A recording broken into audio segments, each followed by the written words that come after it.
Durante o que ele chamou de Dia da Libertação, Donald Trump chegou com uma pancada de impostos para produtos importados. Tem até uma tabela e tudo, dizendo o que era cada país, o quanto ele cobrava dos Estados Unidos e quanto ele iria começar a pagar. Eu estou deixando o quadro dos países sofridos aí para você dar uma olhada. Aí você consegue ver o país, quanto ele cobra dos Estados Unidos e quanto ele vai começar a pagar. Tem país aí que a gente nem lembrava que existia, Camboja e não sei o que das quantas, tem país estranho aí. E aí na tabela tem duas ideias, como eu disse, quanto o país cobra dos Estados Unidos e quanto os Estados Unidos vai começar a cobrar deles. Né? Antes a ideia era igualar. Né? Se você cobra 50% dos Estados Unidos, a gente vai começar a passar a cobrar 50% de você para a gente ficar na igualdade. Mas aí o Trump chegou lá dizendo um discursinho de paz e amor, falando que o Trump era bonzinho, que queria dar um desconto e não sei o que das quantas. Mas isso daí parece só enganação, tá? Teve sim alguns que aplicam uma taxa absurda nos Estados Unidos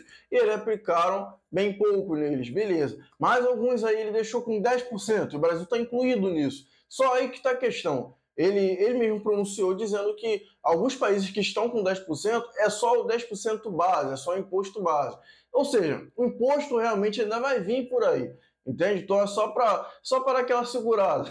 Só para a pessoa. Ele está distribuindo doce, aí para ter gente que não fica sem, não tem criança para ficar sem, ele vai lá e dá uma balinha. Entendeu? É só isso. O doce vai vir ainda. A China, por exemplo, levou 34% em cima dos produtos importados, certo? Ou seja, produtos que os Estados Unidos compram da China. Só que 34% não é o que ficou de fato, porque antes já existia uma taxa de 20%. Ou seja, a gente pode estimar que aí vai ficar no total uma taxa de 54% para lá. Só que aí a China já respondeu rapidinho, com 34% também em cima dos Estados Unidos, mas além disso, tem outras demais coisas que vão valer, de acordo com o pronunciamento chinês, a partir do dia 10 de abril. Eu vou citar as coisas para você que vou até pegar um universitário aqui para me ajudar, porque algumas coisinhas aqui. Ó, tem restrição imediata de exportação de 7 tipos de terras raras, né? Ou seja, terras raras relacionadas aos Estados Unidos ali, empresas dos Estados Unidos, vão restringir isso aí, né? Investigação antidoping em tubos de raio-x de empresas americanas, né? Suspensão de importações de carnes de 2 empresas dos Estados Unidos, inclusão de 11 empresas de defesa numa lista de entidades não confiáveis, ou seja, 11 empresas dos Estados Unidos de defesa eles estão colocando como não confiáveis. Né? Empresa de defesa não confiável. Controle de exportações para 16 empresas americanas, né? Ou seja, vão passar a cortar ali, ver o que está sendo exportado para as empresas, tudo mais, aquela fiscalizada básica. E até corte nas importações, né, de sorgo. Então, assim, além deles aplicaram a taxa, eles aplicaram uma série de medidas relacionadas aos Estados Unidos, empresas americanas ou o próprio país. Né? Parece que o Trump, né, sacou a madeira na mesa, eles sacaram a madeira e passaram, sei lá, um verniz, não sei, botaram alguma coisa além disso, né? E vai ficar essa disputa acirrada, com certeza, vai ficar essa briguinha aí. É o clássico olho no olho, agora vamos ver quem vai piscar primeiro. Lembrando, são as duas maiores potências mundiais, né? E a gente está falando economicamente, militarmente, né? São os caras, são esses aí. Uma atitude deles, né? Uma vontade deles, uma ação deles pode impactar o mundo todo. Então, é uma coisa que a gente tem que ficar de olho nisso aí. E o Brasil? O Brasil levou 10%. Mas o Brasil taxa os Estados Unidos em 10%? Claro que não. Ninguém a gente taxa 10%. Quanto mais os Estados Unidos, a gente taxa muito mais. Né? Então, pode ser que a taxa esteja por vir ainda. Foi só a taxazinha do amor que os Estados Unidos aplicou no Brasil. Só aquela taxazinha do amor. Né? O governo do amor aí, o Lula, né? A gente se ama. E é isso aí. A balança comercial do Brasil com os Estados Unidos, por exemplo, em 2024, o Brasil exportou 40 bi, né, para os Estados Unidos, 40,3 bi, né, e importou 40,6 bi também. Né, enfim, resultado é que os Estados Unidos está com um superávit aí de quase 300 milhões de dólares. Né, 283 milhões para ser mais exato. E mesmo assim, com o superávit, os Estados Unidos foi lá e aplicou uma multa ao Brasil. Por que isso? Por que essa tarifa? Se os caras já estão com superávit, quer mais o quê, meu filho?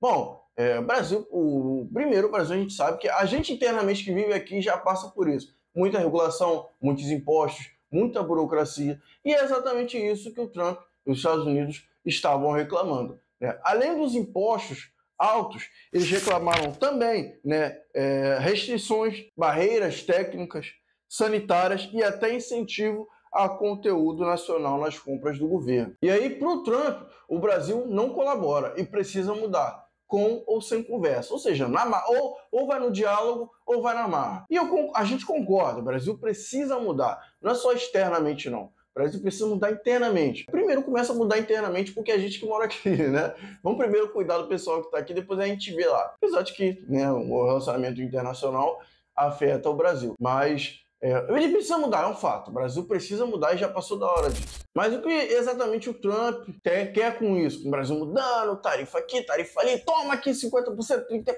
20%, 10%. O que o Trump quer com isso aí? Ele quer duas coisas. Ele quer igualar as tarifas ou superar, né, as tarifas que os países impõem aos Estados Unidos. Ele quer fazer recíproco. Mas com isso, ele tem uma medida nisso aí. Ele tem uma finalidade. E aí, na verdade, a gente tem dois tipos de finalidade. Bom, aqui eu enxergo com base no que ele falou e no que ele está fazendo, né? Na minha visão, ele está taxando os outros países para poder fortalecer o mercado interno, como ele mesmo já disse. Ele está taxando os outros países, ele taxando, ele arrecada mais dinheiro para poder injetar na economia local e automaticamente os produtos se tornam mais caros. Ele dá um jeito de fomentar a produção nacional, né? Ele vira para o produtor e fala, para a loja e fala, ué, mas que é isso aí? Ah, mas é um repolho que eu trouxe lá do Brasil. Ué, por que tu não tá fazendo isso aqui? Ah, porque... tá bom, vamos fazer o seguinte, esse repolho tu pagou quanto no Brasil? Ah, R$2, então a partir de hoje tem uma taxa aí de 300% em cima desse repolho. Ah, que é isso? Como é que eu vou... Ué, só produzir aqui.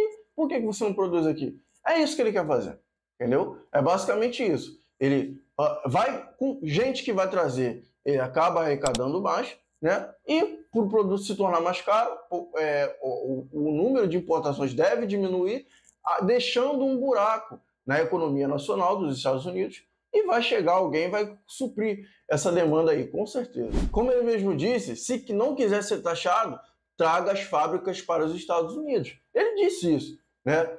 Chamou, por exemplo, o dia dos tarifaços de Dia da Libertação. Na prática, é o famoso tudo nosso, nada deles. É um plano para concentrar riqueza dentro dos Estados Unidos. Quem está de fora que se lasca, a gente taxa, tarifa, e quem está aqui dentro, vamos incentivar, né? Vamos aplicar isenção. E é isso aí, né? Fazendo com que os Estados Unidos desponte como uma potência. Na cabeça deles, os Estados Unidos têm que ser auto-independente de tudo. Os Estados Unidos têm que fabricar tudo, os Estados Unidos têm que exportar tudo. E é isso aí. É isso que ele está tentando fazer. Mas essa é a minha visão. Na cabeça de alguns especuladores, aí os caras mais bravos, Warren Buffett, os caras mais pica. Tô brincando. Na cabeça de alguns, o Trump quer desvalorizar o dólar, que também não é uma ideia muito ruim, não. Se você reparar, tudo que ele faz é inflacionário, né? Ele mandou obra barata para fora, né? Aqueles imigrantes ilegais, tudo mais. Ah, mas é ilegal, mas não importa. Para o mercado de trabalho, se o cara está trabalhando, enquanto mais gente trabalhando, melhor, porque a mão de obra fica mais barata. E outra coisa, pelo cara ser ilegal, aquele cara, o dono da loja, o dono da fábrica, vai pagar menos por ele, porque esse cara tá ilegal. Posso só denunciar ele e tá tudo certo. Então, ou eu te denuncio, ou você aceita esse acordo. Ah, eu aceito, tá tudo certo. Então, obra barata, certo? Eles mandando embora a obra barata, fica poucas pessoas, a obra se mantém mais cara, né? Isso é uma coisa inflacionária. Ele taxa todos os produtos, taxa dos países todos, né? A longo, né? Aí você observa que poucos produtos vão ser importados, menos do que antes, na verdade, vai ter uma demanda sobrando, faltando, na verdade, né? E isso é uma ação inflacionária. Então, tudo isso que ele diz, que ele faz, são ações que vão acabar de algum jeito gerando um tipo de inflação. E aí, com a inflação, a moeda se desvaloriza. E aí, qual é o ponto, né, de pessoas que estão especulando isso? A moeda se desvalorizando, o que ele faz? Ele quer exportar produto mais barato para poder concorrer com os outros. Porque um iPhone chega aqui hoje no Brasil, né, tá $1.000 e chega a R$5.000 aqui, certo? Agora, o Xiaomi, que é a marca que compete com o iPhone, o pessoal faz bastante comparação, ele vem da China, né, está, sei lá, 1.000 yuan, sei lá, e chega aqui a 1.500, sabe? Então, R$ 1.500, R$ 1.600, R$ 2.000, vamos botar assim. Então, o produto chega muito mais barato. E isso é com quase tudo, porque todos os países que são exportadores têm moeda mais fraca que os Estados Unidos. Se a moeda é mais fraca, né, na hora de converter para o real, o produto fica mais barato. Se o produto é mais barato, o produto dos Estados Unidos é pouco concorrente. Entendeu? Porque a gente sempre tende a comprar o mais barato, então a gente sempre vai olhar para o outro lado. Né? E depois a gente vê as outras coisas. Então, para a gente chegar no produto dos Estados Unidos, tem que ser um fator muito grande. Entende? Então, o produto dos Estados Unidos hoje não é tanto competitivo. Não é uma ideia ruim, não. É uma especulação boa. Só o que vai acontecer mesmo, se vai funcionar ou não vai, né? A gente vai ter que esperar para ver, cara. Não tem jeito. Porque tudo que ele está fazendo parece que a longo prazo vai ferrar os Estados Unidos. Mas a gente tem que estar lembrando que estamos falando aí de um cara bilionário, né? Estamos falando dos Estados Unidos, que é a maior potência do mundo. Né? Estamos falando aí que os Estados Unidos, por ser uma potência do mundo, talvez tenha o melhor ministro, um dos melhores ministros da Fazenda, um dos melhores tesoureiros, um dos melhores... enfim, né? Então, são pessoas qualificadas que estão ali. Né? Não é eu ou você que está ali, não é o cara da esquina que está ali.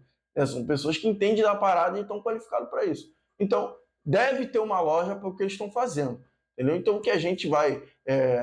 o que a gente vai saber, o que vai rolar mesmo, o que vai acontecer, é só esperando para ver. Até porque outros países podem começar a se isolar, deixar os Estados Unidos de fora, vamos exportar a gente aqui, importa aqui, eu e você, vamos fazer comércio, esquece esse cara aí. Podem fazer isso. É provável? Não. É improvável? Também não. Pode acontecer como não pode, entende? Então, assim, as ações que ele está tomando, ele está fazendo inimizade com países, tem muita coisa, gente, tem muita coisa. Então não dá para saber aqui, ninguém vai conseguir cravar isso. Se chegar um cara aqui e abrir uma câmera para você e falar, ó, não, vai acontecer isso, isso. Não, tá errado, tá errado. Pode sair do vídeo desse cara aí, fecha esse vídeo, dá dislike aí, porque esse cara tá errado, ele tá criando sensacionalismo, ele não sabe o que vai acontecer. Nem o Trump deve saber o que vai acontecer, ele tem uma linha, ele tá seguindo uma linha. Mas cravar o que vai acontecer, ele não consegue cravar. Bom, é isso aí, se inscreve aí no canal, né, para a gente continuar produzindo mais vídeos falando sobre geopolítica, sobre economia, né, dentro do campo que a gente sabe, que é uma conversa, eu exponho minha opinião, exponho informações, vocês podem fazer o mesmo aí nos comentários, né, podem dizer alguma coisa que eu falei errado, dar sua opinião, né, e é isso aí, o campo está aberto para isso, esse é um canal democrático, toma aí para isso, para trocar ideia, trocar conhecimento e a gente aprender junto.